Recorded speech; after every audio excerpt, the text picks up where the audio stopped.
when you get the opportunity to participate in an animated series, do you approach the character differently? Is there anything that you think about differently with the work? Um, I think so particularly. As I get older and more experienced, I think of all, film acting, TV acting, animated acting, theater acting as really pretty much being the same because there are differences, of course, but it's not always helpful to think about them. Like I think it's better to just try to get lost in the character, get lost in the story. And in this case, the way it was developed, they really took our whole performance in the booth into consideration when they were making the puppetry. And so it was kind of a little bit like being in a play, but um no, I think it's sort of the same. Like you try to be truthful. And as Carl said earlier today in another interview, like what's funny in comedy is how real it is. Like there's another thing that's not different to me anymore is comedy and drama. Like they're both have to be truthful. That's where the good stuff comes from. Like that's really interesting. So, Carl, this is a workplace comedy to a degree. What do you find hilarious about Carl and his relationship with the other characters throughout this? I think what I find hilarious about this dude is he's kind of floating in this world where he doesn't necessarily fit in for a multitude of reasons, and yet he is just as quirky and absurd as they are. So I think Jay's character, Barb, and myself are kind of the voices of reason around the workplace while also dealing with our own kind of stuff going on.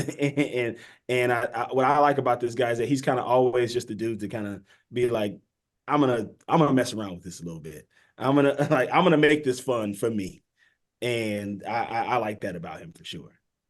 Amazing. So, Jay, you mentioned that everything was taken into consideration that would be happening in the booth. So, were there any personal traits that were snatched a little bit from you and inserted into Barb for the character?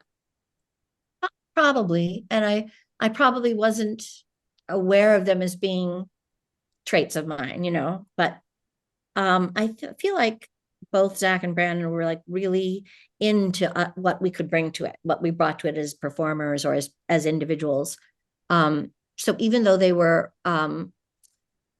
specific about certain things they were looking for, they were also really kind of interested to see different what would happen if you did it this way, or what do you think, you know, now we have a freebie. How would you do this? And I always like that way of working. It's very collaborative and really helpful. So, with this being an ensemble cast, but set up differently, you mentioned that you feel like all of the work is the same. Is there any experience that you take away from working on with puppets or something different that you would carry into your next project? Because it is, even though the work is the same, it's still a unique circumstance. Carl. Oh, for me.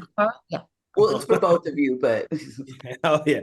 I think the best part about this and kind of the thing that I take into every project I do because of my improv background is kind of playing with the honesty and a freedom. I do mostly comedy stuff, so I think that's what makes comedy good is being honest with your comedy and not playing it for the joke, but playing it for the real. And I think this project in particular was we were able to really accomplish that because there's so much more freedom when it comes to puppetry and animation.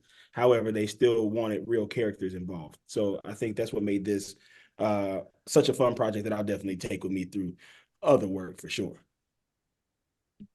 so oh, I'm sorry. I love that it's a workplace, and you mentioned that your characters are sort of the voice of reason.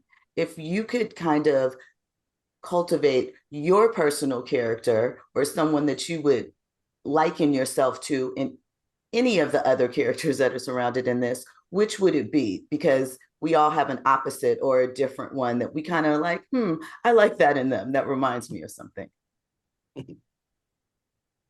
I think for me, for sure, it would be Lauren himself and the confidence that this dude walks around the world. If I had that type of confidence, I don't know where I would be.